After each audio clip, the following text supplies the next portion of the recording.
Alright, let's lock this shit in, Jack and Dandies. Some random thoughts. Something that I've been thinking about for a while. You notice, I used to disregard this actually. Niggity Jiggity's talking about how the government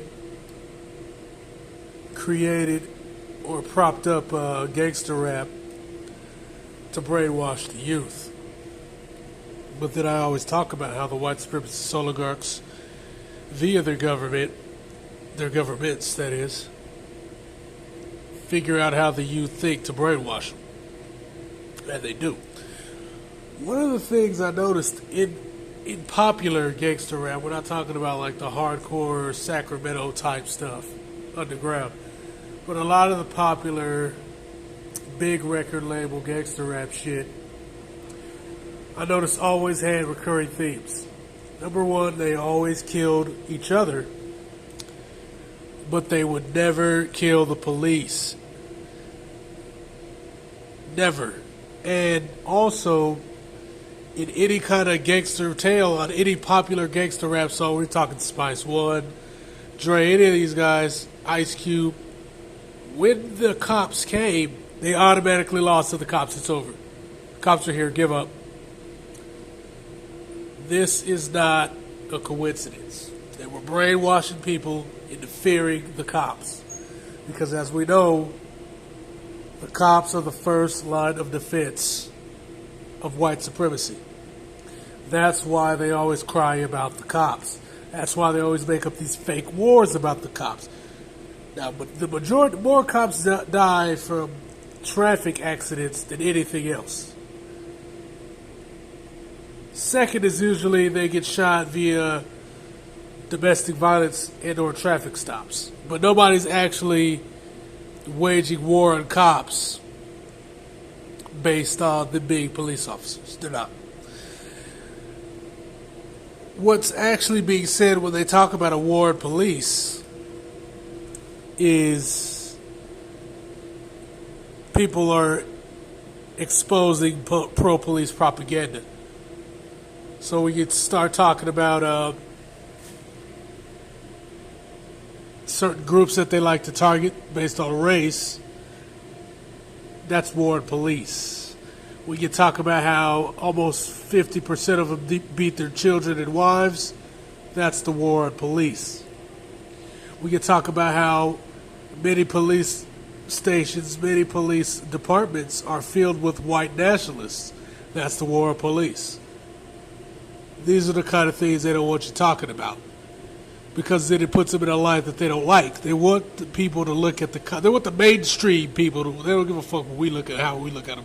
They want mainstream people to look at the cops as saviors, when in reality they're nothing but race soldiers for the white supremacists.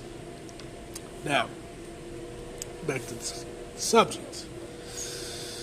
They would always do this. They would always talk about the cops in a way to make you respect them,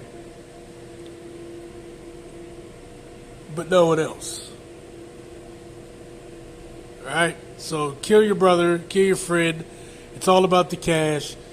Women ain't shit. But hey man, don't touch the cops. The cops are the special protected class of people, and if you harm these people, then you're the biggest piece of shit ever, even though in reality they're just a bunch of white supremacist pieces of trash. Alright, just locking that in. That's what they are. It's the truth. We've seen it. We've seen them rape women. We've seen them run prostitution rings. We know that many of them beat their wives. We know all this fucked up shit about these people. We know what the fuck they're really about. Now, moving on. The Washington Post talked about this shit. I saw it all over the goddamn news. They're talking about these Afghanistan papers. The Afghanistan papers. All that shit was a whitewash. Alright? All these fake ass leaks are hilarious, man. Because all they do with this is they put it out in a way to make it seem like a hard hitting editorial. on how America's done things wrong. And what they do is they don't go war is wrong. They go how we went to war was wrong. How we went to war was wrong. Or the we didn't go through the proper channels before bombing the shit out of these people and stealing their shit. And they hate our freedoms instead of we blew up their kids or we gang raped their kids and burned those kids alive, because the white supremacists did that shit in Iraq and they did that shit in Afghanistan. They did it in Syria as well. And they're in Africa doing it right now. Oh yeah. 52 countries. The white supremacists have waged a war on 52 countries in Africa since 2012. I ain't lying about none of this shit. And when I point that out, they say I'm inciting terrorism because they don't like when you point out what the fuck these white motherfuckers are up to. This is a fucking global race war, and they got us on borrowed time. You guys are playing a game you ain't gonna win with this kind of bullshit strategy. Reparations, it's a joke. It's nothing but a butter biscuit grab. They say it on TV, like I said in the last video. They're making fun of you. They're mocking you. They don't give a shit about you. The FBI chairman or president or whatever the fuck he is, he said it. The biggest threat to America is the black family. And what did they do? Every time you had strong black organized communities, they burned them down and killed all the business leaders. Why? Because it's a fucking race war, dumbasses.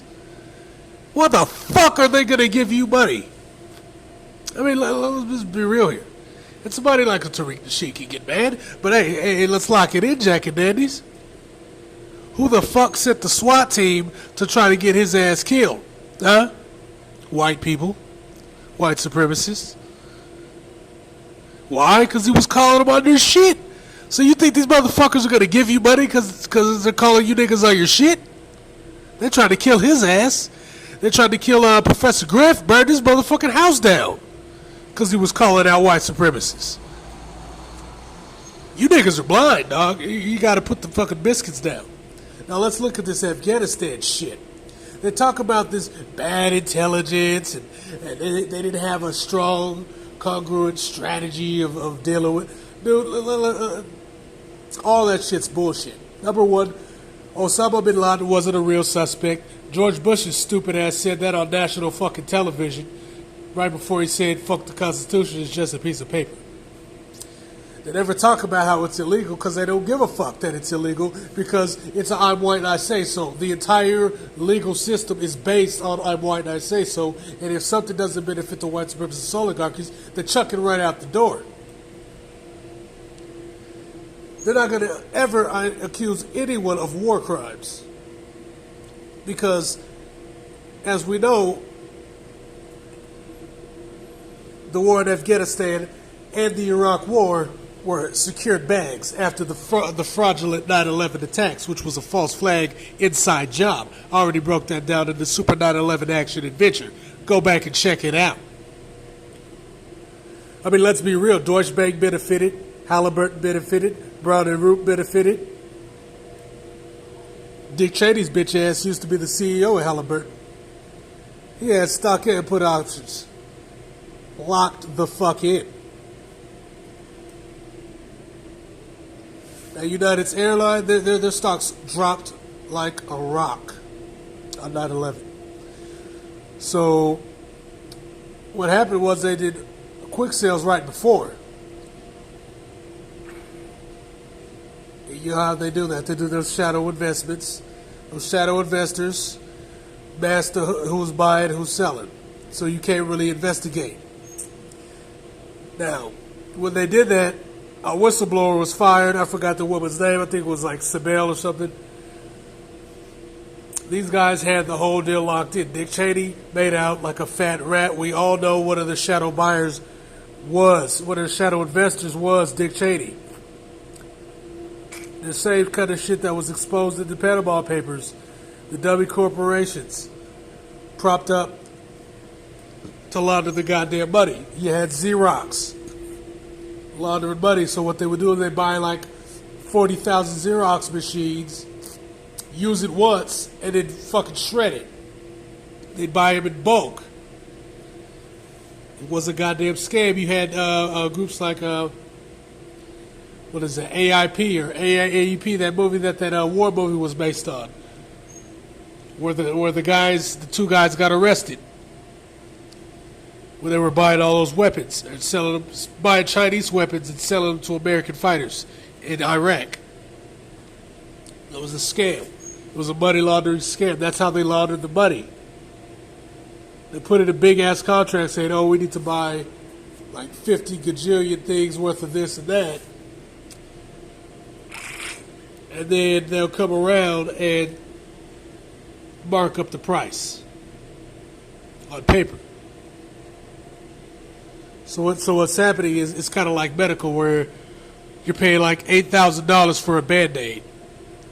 You're paying $5,000 for an IV. It's the same shit. That's what they were doing in Iraq. That's what they were doing in Afghanistan. That's what they're doing in Africa right now. That's what they're doing in all these places. It's all money laundering. And I already broke it down with how they do it in Israel and how Congress is involved. I already broke that shit down. But you don't want to hear that. The one guy who knows what I'm talking about, he hits the goddamn report button because it's OIV. This guy's exposing us. You already know how that goes. See, these guys are all working lock and step.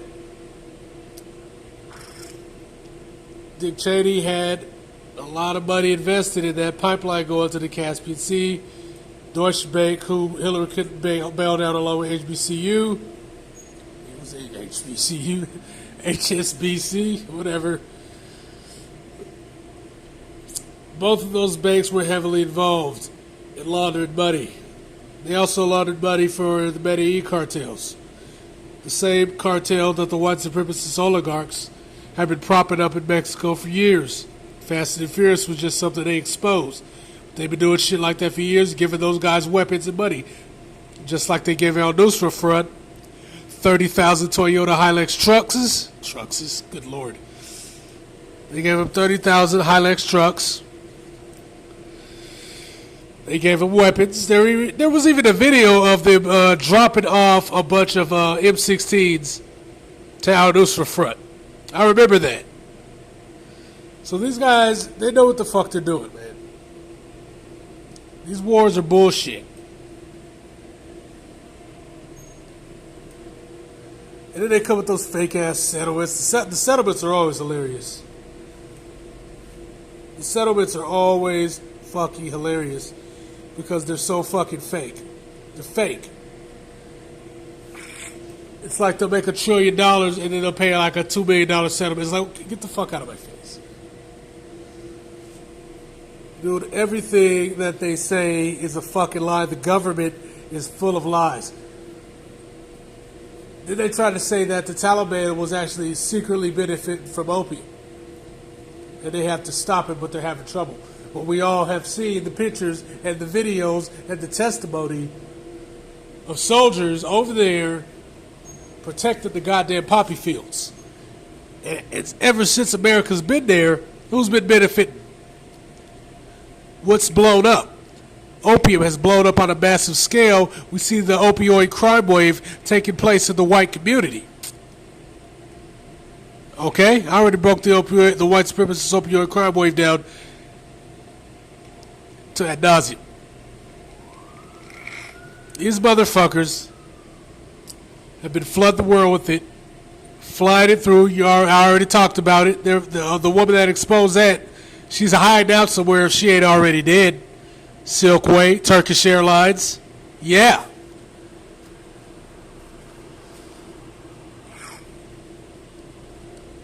And when you look at these fucking bullshit ass papers, The Guardian never talks about that. They don't talk about the opium because they already know that opium is flooding America. Afghanistan is now the #1 exporter of heroin. They've surpassed Mexico by leaps and bounds. The shit going into Russia, the shit coming here, the stuff going all over Europe, that's from Afghanistan that's been processed in Azerbaijan. Those opioid pills that they sell to poor whites in Kentucky, Virginia, Maryland, California, where all those guys are going to jail, Arizona, Washington, Montana, all that shit's coming from Afghanistan. via the fucking government. The Army ships that shit straight to the States. But oh, that's inciting terrorism, because when you're telling the truth and people get mad and do something, that's terrorism. Just like when a fucking Arab picks up a strap and protects his home from people that are gang raping their daughters and then burning them alive is fucking terrorism. But God forbid a nigga has some Skittles in Arizona. That is self-defense and protecting the white race and their identity. Oh yeah. Get the fuck out of here, man.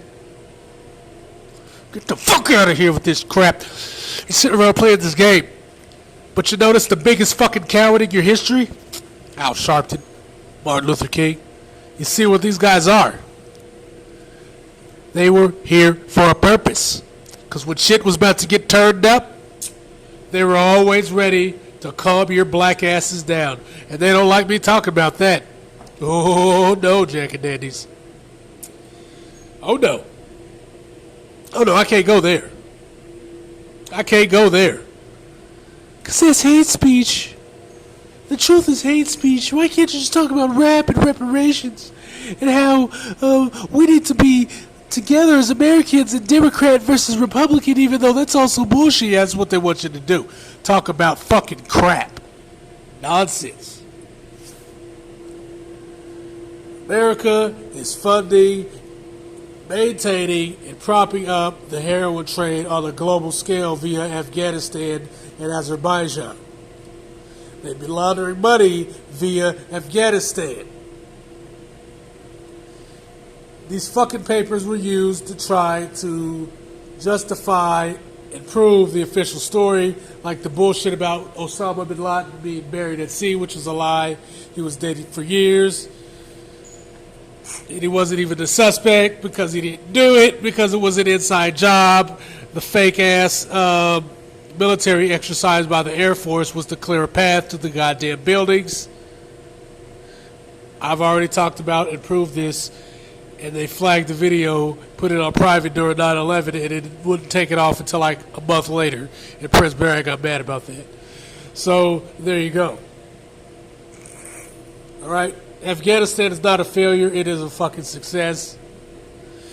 They have an unlimited amount of terrorists now that they can pull via Afghanistan, just like the ones they trained in Jordan to flood into Syria.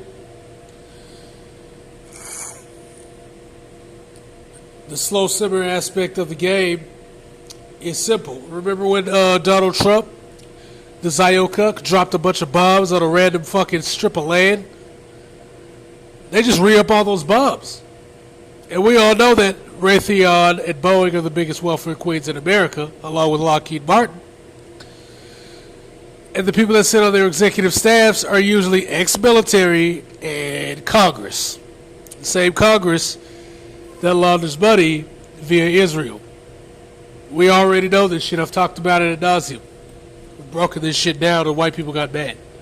Because like I said, white people really don't have that big of a problem with Jews. That's a talking point.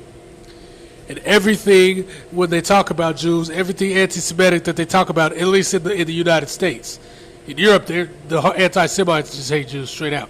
That's their deal. I ain't here to row your hoe because you're over there killing black people for no goddamn reason. So hold your own nuts. Now, in America, everything anti-Semitic is predicated on race. Anti-blackness, everything. When they talk about the Jews, they say the Jews, they hate the Jews because the Jews aren't our code, and they're causing the blacks to harm white life by inconveniencing whites with their existence. That is literally the argument. That is the argument. Then they talk about genetic destruction and all this bullshit, but like I said before, white women were having sex with black slaves for years. They were putting their lives on the line to have sex with black slaves. The Jews weren't around because they were in the same position as the Italians and the Germans back then. They were considered white and had little rights. And the Irish, little rights. Very little rights. They could do very little. So there was no way they'd ever be able to influence white people on that scale. Nobody made those white women have sex with those slaves to where they'd end up dying. Nobody. They did that because they want to. That's why in Los Angeles, you'll see a 5'8", big tit blonde with a nigga that works at fucking Circle K. And she's a goddamn movie exec or some shit. You seen it, you know it. It ain't the Jews making that shit happen. That's what they do. And so white people know it and get mad. So white people will pay these dudes to plow their wives. Alright? Nobody's making you do that. The Jews are making you guys were doing that shit for years. That's shut up. Shut the fuck up. Stop lying. Everything that comes out of their mouths is a goddamn lie, dude. Alright? Now, I already talked about also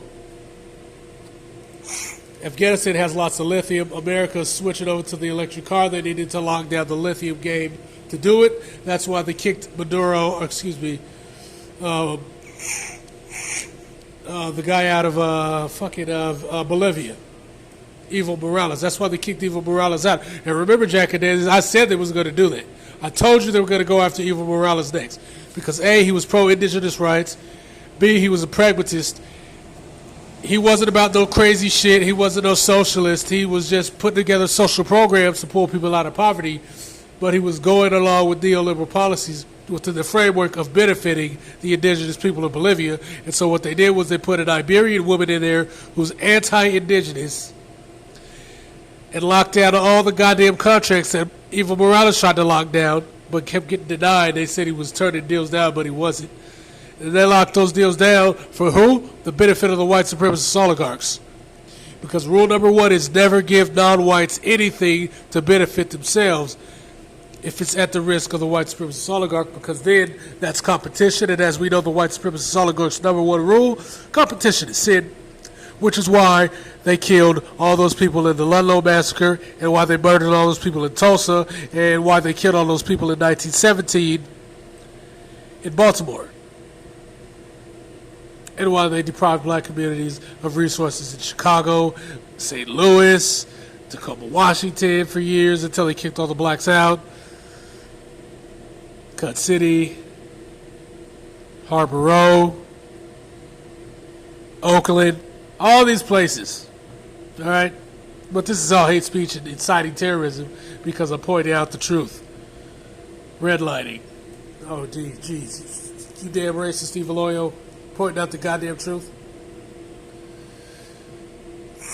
At the end of the day, man, let's lock it in. Afghanistan is a great benefit to the white supremacist oligarch because it allows them to do more false flag terrorism. It gives them a base to do it. It helps them fund their slush funds via heroin and other opioid products. It helps them opiate the white masses from kicking their ass by keeping them hooked on drugs and so dependent on trying to fix their family's problems due to the drug devastation that you see in Kentucky, Ohio, Washington, Montana, Missouri, Eastern California, Nevada, where if it ain't meth, it's heroin, New Mexico, blah, blah, blah, the list goes on. You keep all those guys stuck in a rut out there, they can't vote with the dollar because they're making $18,000 a year because most of these jobs that are so fucking great. And I talked about this during Obama's administration, where they talked about how great the goddamn economy is doing. They got all these dudes working 55 shitty jobs, making $12 an hour, $7 an hour like a complete bitch. They're so busy trying to make ends meet, they can't make no words pop off. And Donald Trump, as I knew it, and as I said, was nothing more than the white man's Obama. Someone who's fucking him over, just like Obama fucked over blacks. Trump is fucking over whites, and he's fucking over blacks. But they're so amped up, and they're on that I'll cut my own nose and spite my own face just to harm the black race. Since they're cut up on that, they ain't going to pop no smoke like everybody, black, white, brown, Indian, everything, were about to pop it off when George Bush was in office in his last years. Right before that fake recession popped off, we all remember. Before Obama came, they were ready to pop shit the fuck off.